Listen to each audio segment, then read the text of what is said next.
Je suis très heureux aujourd'hui d'accueillir je vais dire il faut dire l'une ou l'un des piliers, non on garde le masculin, hein, l'un des piliers de notre séminaire, puisque je rappelle que nous sommes co-responsables avec Georges Charbonneau qui est ici, Jean-Claude Jans, Guy Risbeck et puis Caroline Gros. Nous sommes donc co-responsables de ce séminaire. Et donc, je ne vais pas faire de longues présentations, parce que beaucoup d'entre vous, vous connaissez Caroline. Quand même, pour ceux qui ne savent pas, quelques mots quand même, bien sûr, quelques mots. Hein. Caroline salut. Caroline, je la présente d'abord comme psychanalyste, peut-être, comme thérapeute, psychanalyste. Elle est une spécialiste de Binswanger. Elle a beaucoup publié, notamment au Cercle Herméneutique, la maison d'édition de Georges Charbonneau.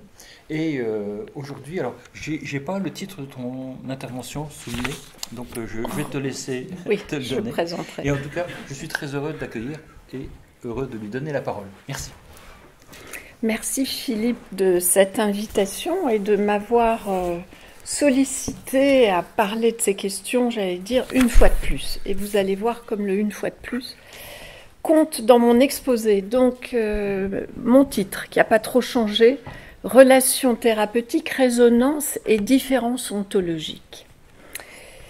Alors, pour commencer, je vais mettre en exergue de cet exposé une citation d'Hartmut Rosa, le sociologue allemand, qui a écrit dans Résonance en 2021 une phrase que je vais vous lire. C'est une phrase qui décrit une situation de la vie ordinaire qui fait dépendre le rapport au monde du rapport à l'autre. S'il y a co-originarité du monde et du Mitsein, le Mitsein est celui qui rend possible une résonance entre le monde et soi. Je cite. Sans amour, sans attention ni estime, la corde qui nous relie au monde, les axes de résonance, reste rigide et muette. C'est page 316 de l'édition de Poche. Pour que cette corde soit vibrante et loquace, il y a lieu que l'amour, l'attention et l'estime soient au rendez-vous.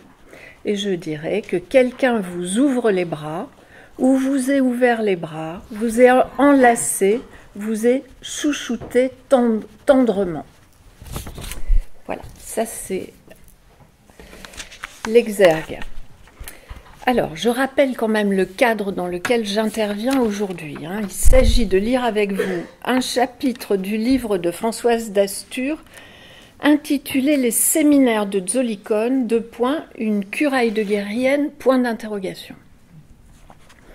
J'indique qu'en 2000, très exactement, je faisais paraître un article sur des questions voisines intitulé « Le dialogue Binswanger-Heidegger et le dégagement des concepts fondamentaux de la Daseinanalyse en psychiatrie » dans un volume qu'avaient édité Eliane Escoubas et Bernard Waldenfels en bilingue. Donc il s'agissait d'un article de philosophie.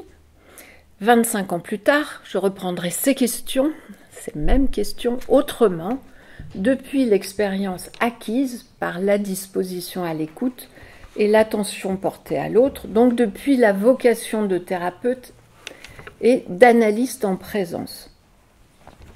En regardant dans le rétroviseur, j'ai d'abord commencé par parcourir méthodiquement la Daseinanalyse en suivant la veine textuelle par la lecture et l'ouverture d'horizons de sens par la phénoménologie. Et puis, dans un deuxième temps, comme s'il fallait, pour accomplir l'entièreté de cette boucle, ou de ce cercle, j'ai suivi la veine clinique et thérapeutique. Et d'une certaine façon, tout ça s'est passé comme dans une bande de Möbius, c'est-à-dire, je suis passée de l'un à l'autre, et on passe de l'un à l'autre, on pourrait dire de la dimension théorique à la dimension clinique, sans s'en apercevoir. Enfin, c'est un va-et-vient perpétuel. Mais donc, quand même, pour devenir analyste en présence, j'ai suivi aussi la veine, ce que je pourrais appeler de l'imagination, puisque je n'avais pas de guide en la matière. Et c'était une imagination, bien sûr, qui était guidée par les lectures de Binswanger pour laisser venir les choses en séance, afin d'accueillir et d'écouter d'une autre oreille. C'est de cela dont il faudrait parler, sachant que pour parler clinique et être à l'aise pour en parler, il faut avoir déblayé la route et écarté les obstacles qui barrent le chemin. Or, beaucoup d'obstacles subsistent toujours dans des discours que l'on entend, adoptant des positions de survol, de surplomb, comme dirait Merleau-Ponty, et même d'arrogance.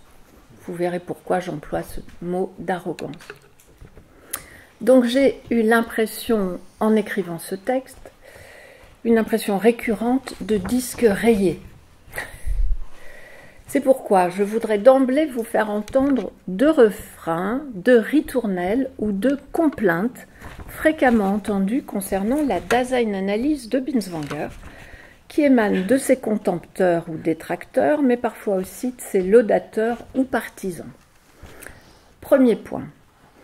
La Daseinanalyse serait bâtie sur une méprise ou mécompréhension de l'analytique existentielle du Dasein de Heidegger, et pour cela, elle serait désavouable, réfutable et indéfendable. Alors, si j'étais vraiment ironique, je me demande où se trouve le camp de redressement dans lequel il eût fallu envoyer Binswanger pour qu'il révise les principes de sa Daseinanalyse. Point. J'ai rien dit. Deuxième point. La Daseinanalyse ne serait pas à proprement parler une thérapie et ne posséderait pas en propre de méthode ou de technique thérapeutique. Elle resterait complètement dépendante des champs connexes comme la psychanalyse ou les psychothérapies pour s'exercer. Donc ce sont des couplets lancinants qui se sont installés durablement dans nos oreilles et dans les esprits. Il faut donc prendre garde.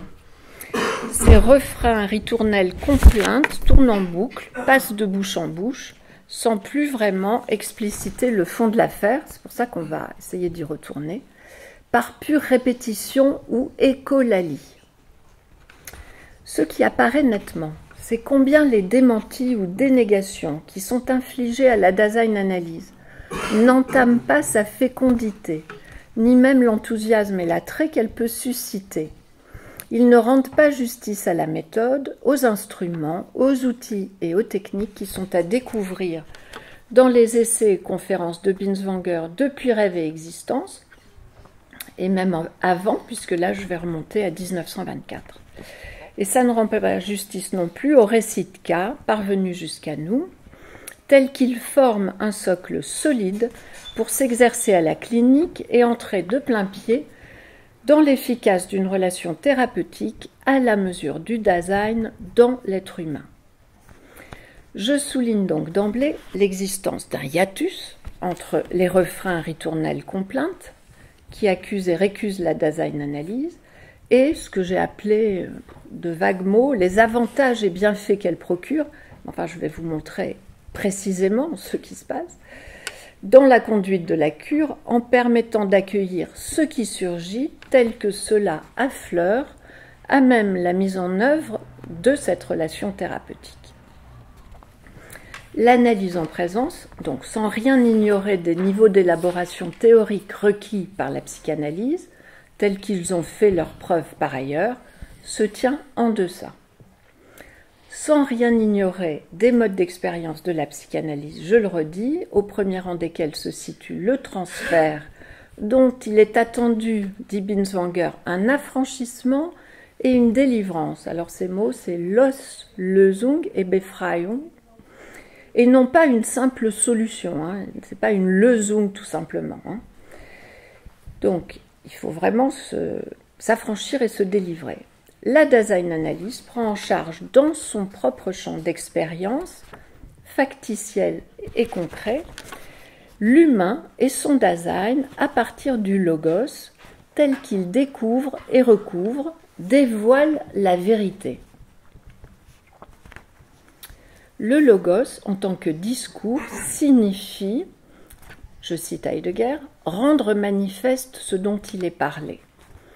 Paragraphe 7, le logos fait voir quelque chose. phainestein.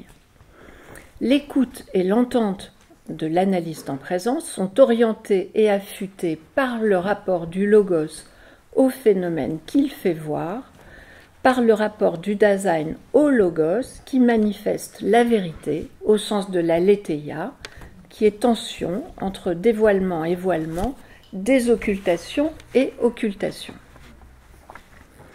Alors, parmi ces phénomènes que le logos dévoile, il en est un, et un, vous allez voir au sens large, auquel l'analyste en présence prête une attention accrue.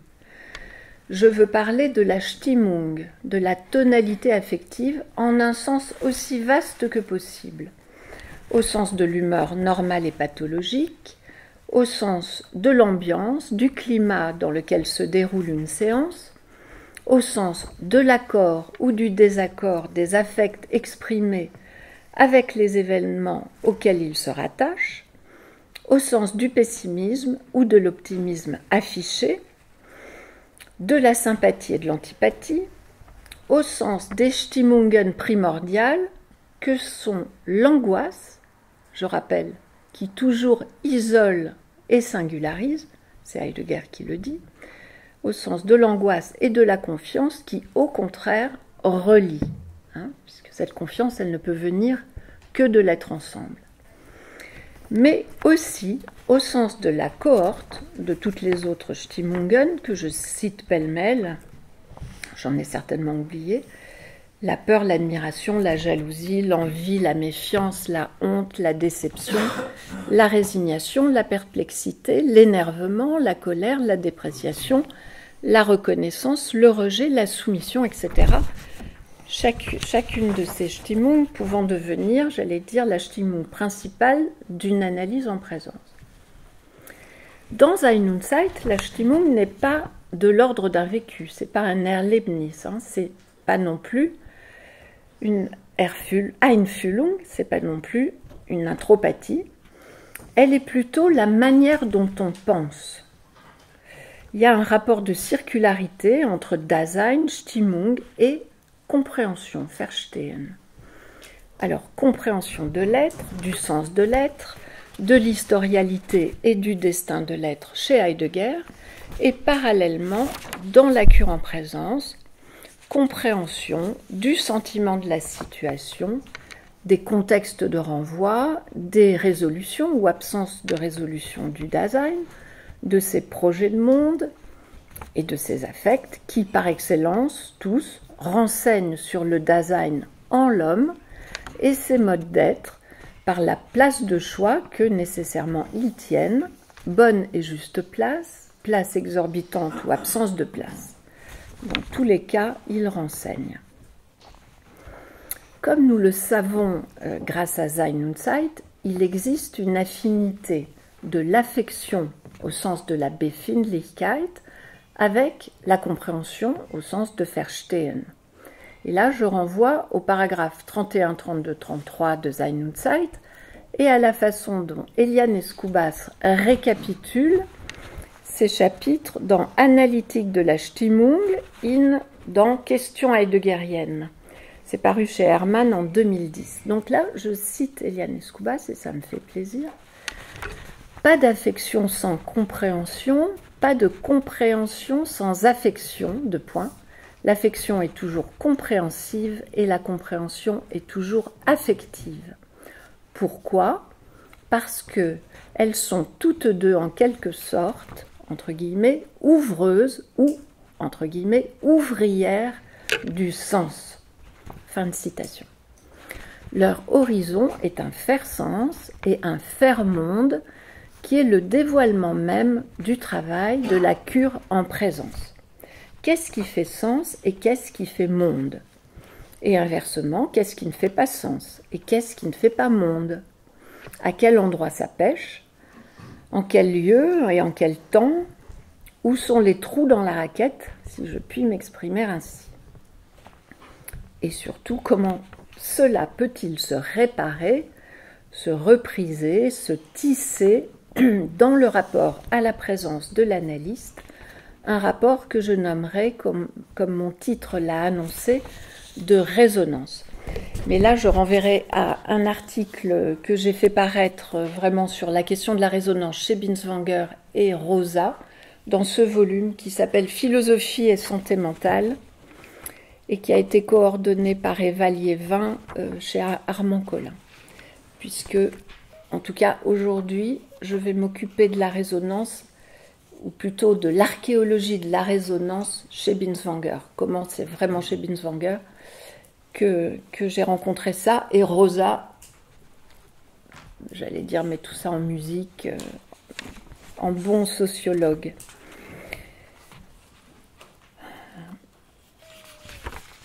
Donc, avant de clore ce chapitre sur Stimmung, Befindlichkeit et compréhension, il faut parvenir jusqu'à la vaste et infinie question de la compréhension de l'autre, du Mitsein, du Mitdasein. Dans la cure en présence, nous ne rencontrons pas l'autre d'une manière impersonnelle. Nous ne le traitons pas comme un « il », nous rencontrons un « tu » que nous allons tutoyer en un sens métaphorique, même si le vouvoiement reste de rigueur. Nous rencontrons un partenaire avec lequel jouer une partition à découvrir, une partition qui va s'écrire quasiment à deux, pour déployer la question en souffrance ou la souffrance qui questionne. Mais c'est d'abord l'incompréhension ou l'absence d'intelligibilité qui pousse à questionner. Comment suis-je là ? Aller jusqu'au bout de la question, même si ce bout semble se perdre dans un ombilic originaire, ce que Philippe Cabestan a appelé, après André Breton, dans son exposé il y a quelques mois, l'infracassable noyau de nuit. Le paradoxe de cet ombilic est qu'il ne jette pas dans un abîme ou dans le mutisme, quoique cela puisse arriver. Tout au contraire, l'ombilic mène à une quête interminable d'élucidation du projet de monde et du style de monde dans lequel le Dasein est jeté par un retour inlassable à ce noyau infrangible de la nuit. Alors Foucault, dans son introduction à Rêve et existence, reprend lui aussi exactement cette formule de Breton, au moment même où il met en avant le rapport essentiel entre imagination et rêve, dans lequel il reconnaît au rêve un primat absolu pour la connaissance anthropologique de l'homme concret. Je le cite, « Toute imagination, pour être authentique, doit réapprendre à rêver. Et l'art poétique n'a de sens que s'il enseigne à rompre la fascination des images pour ouvrir à l'imagination son libre chemin vers le rêve qui lui offre, comme vérité absolue, son infracassable noyau de nuit. Mais de l'autre côté du rêve, le mouvement de l'imagination se poursuit. Il est alors, dit-il, repris dans le labeur de l'expression qui donne un sens nouveau à la vérité et à la liberté. Puis il fait suivre cela d'une citation de René Char. Le poète peut alors voir les contraires, ces mirages ponctuels et tumultueux, aboutir, leur lignée immanente se personnifier, poésie et vérité étant, comme nous le savons, synonymes. Donc c'est René Char dans Partage formel. Nous garderons en tête cette formulation foucaldienne de la reprise du mouvement de l'imagination de l'autre côté du rêve dans le labeur de l'expression qui donne un sens nouveau à la vérité et à la liberté. Alors, en devenant partenaire dans cette entreprise d'élucidation du Dasein qu'est l'analyse en présence, la responsabilité de l'analyste est de susciter la reprise du mouvement de l'imagination en rapport avec le rêve, mais comme son autre bord, dans le labeur de l'expression, auquel chacun des partenaires prend part parce qu'ils sont chacun éminemment associés à la tournure que prennent les choses et à l'émergence de l'expression. Binswanger, dans Rêve et existence, cherche à percer le noyau à découvrir le secret de l'exister en même temps que le secret du rêve indissolublement. Il cherche à découvrir, comme le dit Foucault, le moment fondamental dans le rêve où le mouvement de l'existence trouve le point décisif du partage entre les images où elles s'aliènent dans une subjectivité pathologique et, à nouveau, l'expression où elle s'accomplit dans une histoire objective. Nous conviendrons, donc fin de citation, nous conviendrons que cette direction de sens du travail d'élucidation tel qu'indiqué par Foucault est celle de Binswanger et n'est pas à proprement parler celle de Heidegger. Il y aurait donc, pour le dire très abruptement, très abruptement, les penseurs de l'être et les penseurs de l'autre. Cela afin de saisir comment Heidegger et Binswanger ne se situent pas sur le même versant de la compréhension et mettent l'accent et la priorité dans des directions différentes, l'un sur l'être et l'ontologie, l'autre sur le Mitdasein, autre inséparable de son monde, de son style d'être au monde, de son projet de monde, qui renouvelle l'approche psychopathologique et le soin. Bon, je me suis un peu égarée, je reviens à nos moutons. Donc, afin de faire advenir la compréhension dans tous les sens du terme au sein de la cure en présence, nous devons introduire un autre mot allemand que Verstehen qui s'avère indispensable et évoque justement la compréhension dans le champ de la communication parlée entre les êtres humains qui partagent un Dasein, un être le là. C'est le terme de Verständigung. Alors Verständigung, ça se trouve comme ça à plusieurs endroits dans les écrits de Binswanger, mais c'est souvent traduit par compréhension. Donc c'est souvent des passages qui en français ne sont pas clairs, et on est obligé de retourner voir l'allemand. Et Verständigung, c'est pas tout à fait comprendre. C'est l'entente de l'autre telle qu'elle ne peut avoir lieu que dans l'échange et dans une forme de compréhension mutuelle, comme c'est parfois traduit. Compréhension mutuelle, ce serait déjà un peu mieux. Et alors, j'ai trouvé ce terme chez Binswanger, en particulier à la fin du cas Hélène West, page 226 de la traduction française. C'est Binswanger qui parle de sa patiente et donc qui lui aussi récapitule son cas et sa sortie et son suicide. Et donc il se justifie, enfin il justifie ce qui n'a pas été, ce qui ne s'est pas passé avec elle. Du point de vue du contact avec la malade, de la forme sympathétique, et il renvoie là à Erwin Strauss, Sympathein, on retrouve la dimension pathique, c'est le pathique avec l'autre. Donc du point de vue du contact avec la malade, de la forme sympathétique et de la communication existentielle, nous devons parler d'autisme. Avec Hélène West, là c'est moi qui commente, le contact a été vaguement établi à son entrée dans la clinique, puis rapidement perdu. Entrer en contact ou être en contact, ce n'est pas établir une relation frontale. Le contact ne s'impose pas.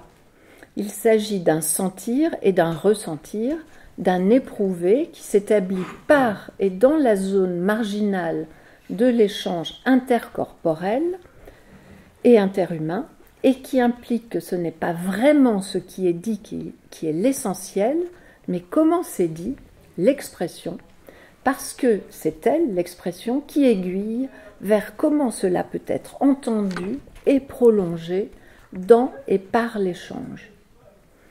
Le contact ne s'établit donc pas par la zone thématique, car le thème principal de la pathologie s'est refermé sur lui-même et tourne en rond. Le soi s'y est enfermé dans un tête-à-tête avec lui-même. Ce qui se constate chez Hélène West dans l'antagonisme entre vouloir être mince et vouloir, comme une enfant, n'être privée de rien. En résumé, le contact ne se produit pas sur un seul axe de communication entre un émetteur et un récepteur, comme le croyait un peu naïvement Freud, avec la métaphore du téléphone et son volet de réception. Contact signifie se sentir en contact de prime abord selon la triade, soit monde et Dasein, et Mit-Dasein. Ce contact implique qu'aux deux bouts de la chaîne, côté analyste et côté analysant, chacun soit en contact de manière triadique avec le monde, les autres et soi, pour que se révèlent les zones à l'intérieur desquelles le soi du Dasein est resté bloqué. Donc il faut faire attention, par exemple, à ne pas confondre cette forme sympathétique avec la compassion, parce que dans la compassion, la souffrance qui est supposée celle de l'autre, elle est très souvent bâtie à partir de sa propre souffrance en grand format. Non, là.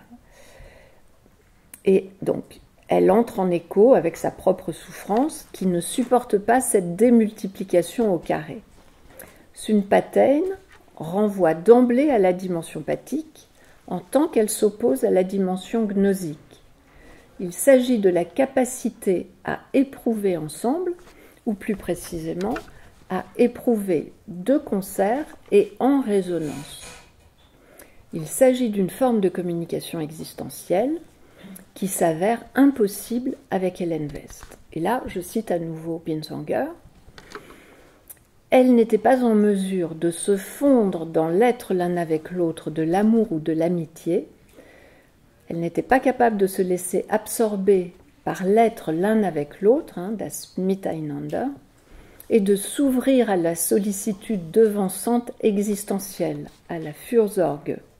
En conséquence, l'échange commondain avec la malade, c'est beaucoup compliqué. C'est le moins qu'on puisse dire. Son irritabilité, sa sensibilité, son repli sur soi, sa méfiance, doublée d'une défiance qu'on ne veuille pas l'aider à mourir, pire qu'on ne veuille que la torturer, instituèrent des frontières toujours plus infranchissables à l'égard de la Verständigung. Donc à l'égard, je traduis librement, de ce qui s'entend et se partage dans ce qui se dit. Bon, la Verständigung, cette compréhension mutuelle. Fin de citation.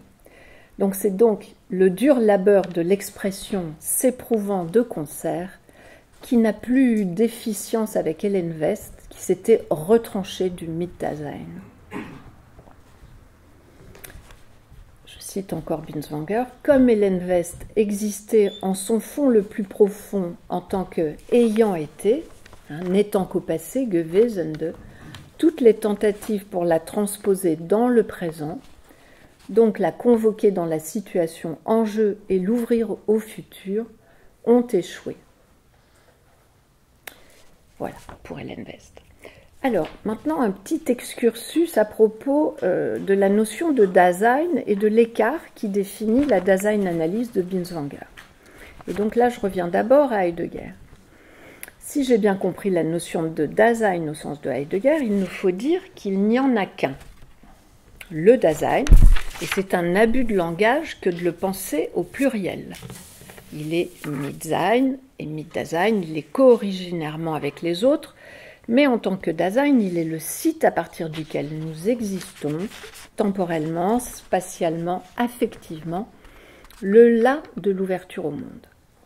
Chez Heidegger, le Dasein ne peut être pluriel, il n'est pas multiple, ni multiplié à l'infini, dans des variations à l'échelle à chaque fois d'un humain singulier et particulier, ce que fait Binswanger. Il ne peut pas y en avoir d'inflexion ou d'infléchissement ou de déclinaison. L'humain est seul à pouvoir être dit Dasein, être le là, et à exister selon la Jemeinigkeit, la mienneté, le à chaque fois mien. C'est donc un abus de langage, on pourrait dire que comme Binswanger, ou en tout cas une importation de ce Dasein, puisque Binswanger imagine qu'il y a autant de Dasein qu'il y a d'humains, et il imagine chez chacun d'eux des mondes au pluriel, à chaque fois singulièrement et autrement structurés, en fonction des projets de monde, pathiques et pathologiques, mais aussi des événements et des vécus, des traumatismes, des connexions intimes dans l'histoire intérieure de la vie, et bien sûr, sommet paroxystique de l'écart entre le philosophe et le psychiatre, en imaginant que l'amour, parce qu'il est régi par une Wirheit, un nous duel, est le seul rempart solide qui prémunit les humains contre la folie. Donc, offense au maître philosophe et retour vers la métaphysique, nous dit-on. Pourtant, l'amour chez Binswanger, c'est une question qui s'élabore à plusieurs moments dans sa vie. D'abord, autour de la question des deuils. On parle toujours du premier deuil que l'on connaît, celui de la personne adulte, c'est-à-dire le suicide de son fils aîné. On parle toujours de celui-ci, mais à mon sens, à ma connaissance, le suicide de son fils, c'est le 4e deuil dans sa vie. Son premier deuil, c'est le deuil de la gouvernante qui s'occupait des enfants à Kreuzlingen, dans le château où vivait la famille Binswanger, à côté de la clinique, parce que quand même le soir, la famille avait ses quartiers. Ce que Binswanger n'a pas souhaité garder, puisque lui a fait construire un pavillon pour sa famille dans les jardins de Bellevue. Bon, mais je reviens donc, il a 11 ans, la gouvernante, il y était très attaché, autant dire que sa mère s'occupait assez peu des enfants, elle les mettait au monde, c'était déjà pas mal, et donc il y avait Mathilde, la gouvernante, qui l'adorait, et Mathilde est morte brutalement dans un incendie. Donc là, il a 10 ou 11 ans. Ensuite, sa mère meurt quand il a 15 ans d'un cancer du sein. Et ensuite, quand il a 18 ans, qu'il commence à aller moins bien, là, la période de dépression commence, et son père le met chez un ami à lui, qui a un fils du même âge, et donc il vit dans cette famille pour aller, semble-t-il, il est comme en internat dans cette famille, pour aller dans un lycée qui n'est plus le lycée Souzeau de Constance, mais un établissement en Suisse. Et là, cet ami meurt d'une maladie foudroyante, je ne sais plus quoi. Et là, Binswanger tombe vraiment malade, tombe en dépression, et il fait les premières années de ses études de psychiatre. Le matin, il va en cours, et l'après-midi, il est autorisé par son père à rester alité chez lui. Et là, il ne fait que lire de la poésie, Héraclite en grec, écouter de la musique. Là, il est au repos forcé, complet les après-midi, mais il est dans sa bulle.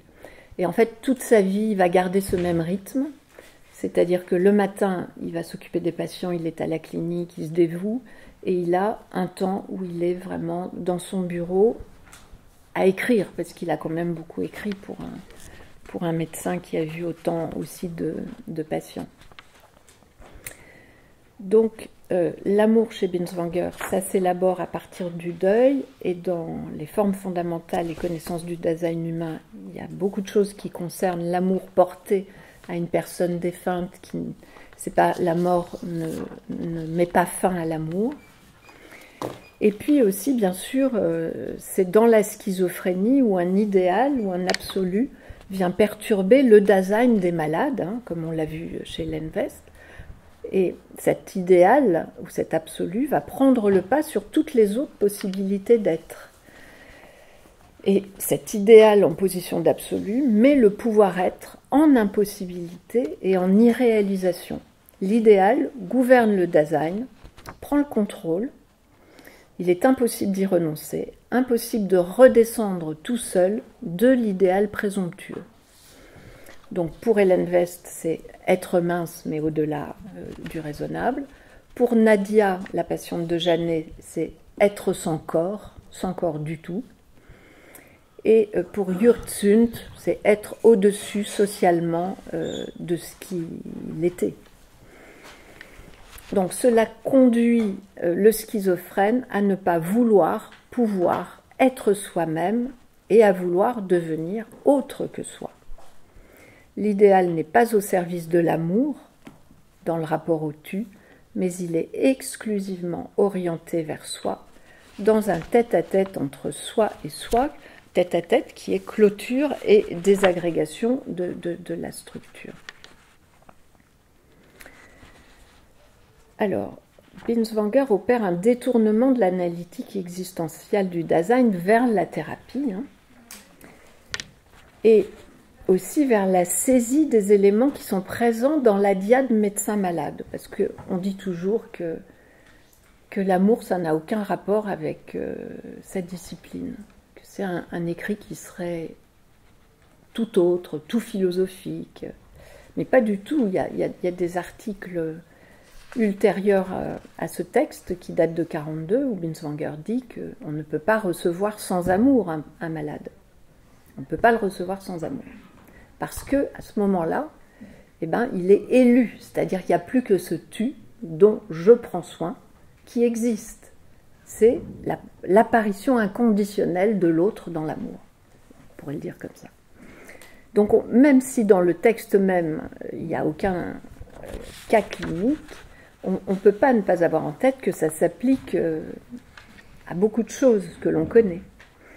Et en particulier au début de ce texte, donc les formes fondamentales, Binswanger dit ne rien avoir compris à la Yemai Nikai du Dasein. Il dit la mienté, à chaque fois mien, je ne sais même pas ce que c'est. Hein. Parce que ce dont il fait l'expérience quotidiennement dans la clinique, c'est d'un à chaque fois nous, d'une intrication duelle des êtres qui s'englobent dans des formes d'appartenance ou d'affiliation réciproque. Alors Merleau-Ponty dirait d'empiètement et de promiscuité, qui n'excluent pas les différenciations, mais à l'intérieur desquelles les intimités et les destins sont mêlés, les affects et les émotions sont en jeu, les héritages et les transmissions sont de rigueur. Bon, il faut se souvenir que la rencontre amoureuse, c'est pas quelque chose qui arrive comme ça. C'est un point d'origine absolu d'une histoire qui va commencer. Elle ouvre, dit Binswanger, un nouveau temps et un nouvel espace à partir de cette rencontre. C'est pour ça qu'il va parler dans ce texte d'un être par-delà le monde. La rencontre amoureuse, elle ne peut pas se faire dans le monde. Dans le monde, je rencontre mon verre, je me fais un thé, je ne tombe pas amoureuse. Il n'y a rien qui le permet. Il faut vraiment un enjambement, un élan. C'est vraiment l'exubérance de l'amour qui permet de faire advenir un autre temps, un autre monde, un autre espace. La clinique au sens strict guide Binswanger sur le chemin donc, de ce qu'il va appeler la je-tuité, Ich-Du-Heit. Et les dyades, on peut dire, ponctuent l'existence, à commencer par la première, celle mère-enfant, dont le point de départ est la maternité. Alors la maternité qui est don de soi. Alors don de soi, pas toujours. En cas de déni de grossesse, on peut dire que la maternité, c'est une violation de soi ou une intrusion. Bon. Mais je ne vais pas m'arrêter au déni de grossesse. Je vais parler de la maternité, j'allais dire peut-être choisie, ou en tout cas admise. La mère, lors de la gestation, est celle qui porte l'enfant en elle dans un creux que le fœtus habite ou colonise, tandis qu'elle prend soin de l'accueillir tant bien que mal, avec et malgré elle. Elle se fait réceptacle de l'autre pour l'autre. Elle l'admet en elle comme un être autre qui a déjà les caractéristiques d'un humain et dont les mouvements et sensations internes ne sont pas celles d'un petit animal ou d'un monstre, comme le rapporte Gisela Pankoff dans les cas de mère de psychotique, mais bien les premiers mouvements de son bébé en elle. Et la triade est instaurée ensuite, pour autant que le père est cause et origine de l'enfant et non pas simple géniteur. Le père est présent, mais son accès à l'enfant est conditionné par la mère et par la société quand il n'y a pas d'entente avec la mère. Et pour autant que la mère lui fait une place, autrement qu'en réclamant sa présence. Bon, bref, la triade s'instaure, mais on peut dire sans que cette première dyade ne reflue. Alors là, je vais sauter pas mal de choses, mais je vais juste vous indiquer comment pour moi c'est frappant qu'en français, les verbes raisonner et raisonner, bon, si je ne vous dis pas raisonner au sens du raisonnement et raisonner au sens de la résonance, ça résonne. Bon. Et donc ça, voilà. Et dans l'analyse en présence, il faut d'abord entrer en résonance avec l'autre avant de raisonner au sens du raisonnement. Il y a une connaissance, connaître, qui est liée à la résonance. Et Binswanger, c'est le premier psychiatre, en 1924, à avoir insisté sur cette question de l'affect et du sentiment dans la dimension diagnostique et dans le rapport à l'autre.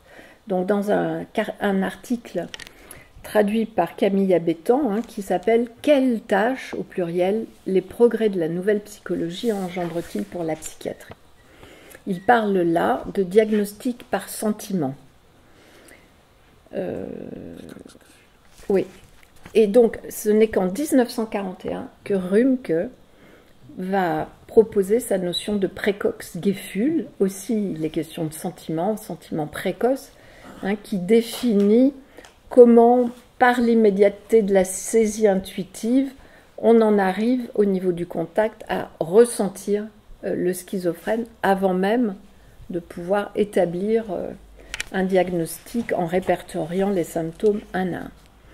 Donc, grâce à ce diagnostic par sentiment, il y a quelque chose qui va un peu plus vite, et donc dans ce texte, il cite Pascal, bien sûr, la logique du cœur. Nous connaissons la vérité non seulement par la raison, mais encore par le cœur.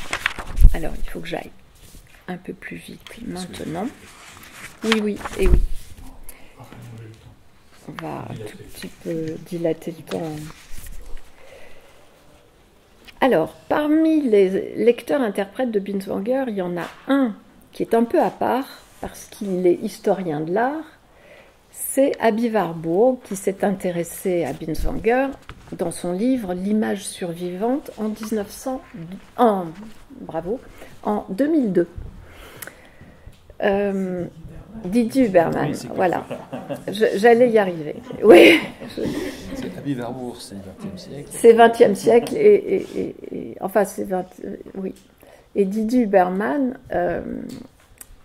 en 2022, a consacré une séance de son séminaire qui est intitulée « Fait d'affect », F-A-I-T, c'est « Fait d'affect », à la question des dissensions autour de l'amour entre Binswanger et Heidegger.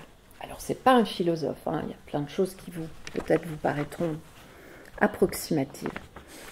Mais il y a des moments qui sont des fulgurances. D'abord, il indique, là je vous dis que les fulgurances qui m'ont marqué. Il dit, tiens, c'est étonnant, Freud ne se vexe pas du tout que Binswanger interprète tout autrement le rêve. Or, Heidegger, il le prend tellement mal. Comment ça se fait ? Bon. Donc, il n'y a pas d'amitié, quoi. Il y a une amitié entre Binswanger et Freud, ce que l'on sait, et les amis peuvent supporter les dissensions, les prises de position, parce que l'ami, c'est bien lui, oui, c'est lui. Mais Heidegger ne laisse la possibilité à personne de diverger, de critiquer, de s'écarter, d'être différent de lui. Après, il y a un autre moment qui est magique. Didier Huberman, en historien de l'art, il lit les schémas et il va lire le schéma des Dasein qui se trouve au début des séminaires de Zurich. Heidegger avait fait au tableau 5 Dasein, pourquoi 5, je ne sais pas, et qui sont représentés comme des demi-cercles avec une flèche. Et vous avez, comme ça, 5 demi-cercles avec une flèche. Et là, c'est vrai qu'il ne peut pas s'empêcher d'être extrêmement ironique, dit Huberman, parce qu'il dit, si c'est ça l'ouverture, les flèches qui vont dans le sens de l'endroit où c'est fermé, on se demande, une flèche pointée dans la direction du demi-cercle fermé, ces schémas ne donnent pas une idée graphique de l'ouverture de ces Dasein au monde, et encore moins de la communication entre les Dasein. C'est-à-dire ça ne communique pas entre eux. À côté de ça, il fait valoir des dessins de Paul Klee, mais des dessins qu'il a fait quand il donnait des cours, et aussi des dessins de Hannah Arendt, très amusants, et qui sont des dessins, on va dire, où il y a un certain dynamisme. Bon. Et en dernier lieu, Didier Berman cite des passages du journal de pensée d'Hannah Arendt, dont plusieurs portent sur l'appréhension de l'amour et son rapport à Heidegger. On se souvient qu'elle a fait son mémoire de dissertation sur l'amour chez Saint-Augustin. Et donc là, il prend des citations qui se trouvent dans son journal de bord des dernières années de sa vie, qui est traduit en français et qui donne vraiment envie de le lire. Et donc une des premières formules que j'ai retenues, qui porte sur Heidegger, elle dit de lui que c'est l'arrogance de l'absolu. L'arrogance de l'absolu. La deuxième formule, qui a un certain intérêt pour nous, c'est qu'elle dit la définition de l'homme en tant qu'homme, c'est une définition qui concerne la philosophie, c'est une définition de philosophe. Mais elle déjà, en philosophe du politique, ça ne peut pas suffire. Parce que ce qui est le plus important, c'est la question de la pluralité des hommes. Et à partir du moment où il y a de la pluralité, il faut des liens. Comment ça marche les liens entre les hommes? La troisième formule qui définit l'amour, c'est que l'amour n'est pas une idée abstraite. L'amour révèle la simple et inconditionnelle existence d'autrui. Et la dernière, qui est une idée qu'on retrouve aussi chez Binswanger, c'est qu'il n'y a que dans l'amour qu'existe une réelle relation de réciprocité. C'est quelque chose que... Donc, à partir de là, on voit bien que, je vais aller très vite, en 5-10 minutes, je vais vous faire le récapitulatif de cette question des critiques et qu'est-ce qu'on peut faire de ça, des critiques et des critiques qui émanent directement de Heidegger, donc pointant la compréhension fautive de la Dasein-Analyse, et qui ça la marque comme une espèce de tache de naissance ineffaçable, une sorte de vice caché, un désaveu, un discrédit, mais qui serait marqué de manière indélébile sur son acte de naissance. Et ça aussi, ça fait partie des rengaines qu'on plainte. On en a assez, d'entendre ça. Et donc, le premier à se déclarer anti-binswangerien, devant un public de jeunes psychiatres et médecins, c'est bien Heidegger lui-même. Il n'y en a pas d'autre. C'est le premier à avoir critiqué Binswanger. Il ne reconnaît pas la Dasein-Analyse de Binswanger comme sienne, et il dit qu'elle ne formerait pas une section de l'analytique du Dasein. Mais ce que Binswanger n'a jamais ambitionné. Bon, comme le rappelle Françoise Dastur, Heidegger fait plusieurs choses à la fois dans les séminaires de Zurich. Il conduit une cure heideggerienne en amenant les participants à prendre du recul par rapport aux sciences de la nature moderne, qui calculent, mesurent, prévoient avec exactitude, mais qui, de surcroît, possèdent une revendication d'absoluité, être la norme de tout énoncé vrai. Et c'est donc là-dessus qu'il dit, ça c'est trop, il faut repousser ça, parce que ça c'est une prétention de la science, mais ce n'est pas vrai. Donc Heidegger, dans les séminaires de Zurich, il donne un cours d'une ampleur magistrale sur la provenance philosophique de la question de l'être et de l'étant, depuis les Grecs jusqu'à la science physique moderne, afin qu'il saisisse les différentes mutations historiques des catégories de pensée qui sont les leurs, et afin surtout qu'il saisisse la métamorphose radicale de l'attitude de l'être humain par rapport à l'étant, qui amène jusqu'à cette métamorphose actuelle de la compréhension de l'être qui s'est produite et qui fait qu'aujourd'hui, nous existons dans un monde scientifique technicisé. Donc il y a des séminaires exceptionnels, le temps, l'espace, le corps, la maladie en tant que phénomène de privation, l'analyse, dans tous les sens du terme analyse, au sens de la chimie, et puis chez Homère, au sens de détisser ce que fait Pénélope, au sens de délier les liens, dénouer, bon, désassembler. Puis vient, en dernier lieu, après tout ça c'est un séminaire de 1965, la définition de l'analytique, où là il est censé ne parler que de lui. Donc, il donne cette définition. L'analytique n'est pas en tant qu'ontologique une dissolution en éléments, mais l'articulation de l'unité d'un ensemble structurel. Page 176. Donc, tout ça c'est magistral, mais il embraye immédiatement, et peut-être que tout ça est guidé par son idée, moi ce que j'appelle son désaveu de paternité envers la Dasein-Analyse de Binswanger. Mais à aucun moment, Heidegger ne se met à la place du psychiatre et tente de comprendre son projet à lui. Il est vraiment entièrement de son propre côté à lui. Donc ce désaveu de paternité l'occupe et je trouve l'envahit et ça confine un peu à la malveillance. Ça va un peu loin.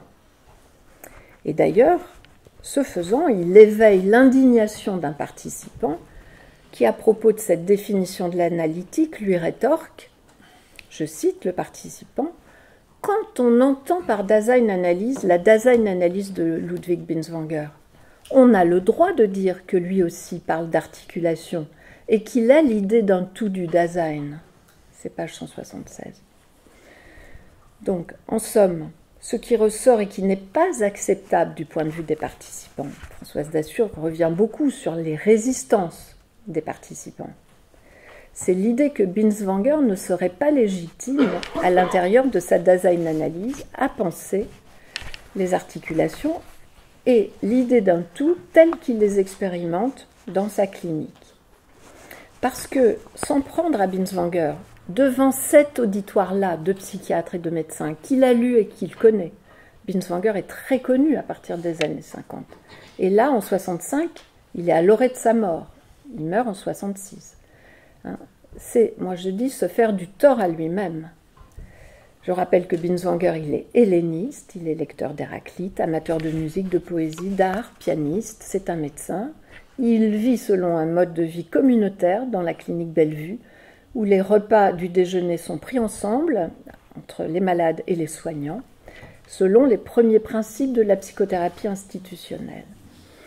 Donc, je ne vois pas comment on ne peut pas dire que Binswanger ne s'est pas déjà engagé, selon l'expression de Heidegger, sich einlassen, il s'est engagé en propre dans le rapport qui est le nôtre vis-à-vis de ce qui nous rencontre.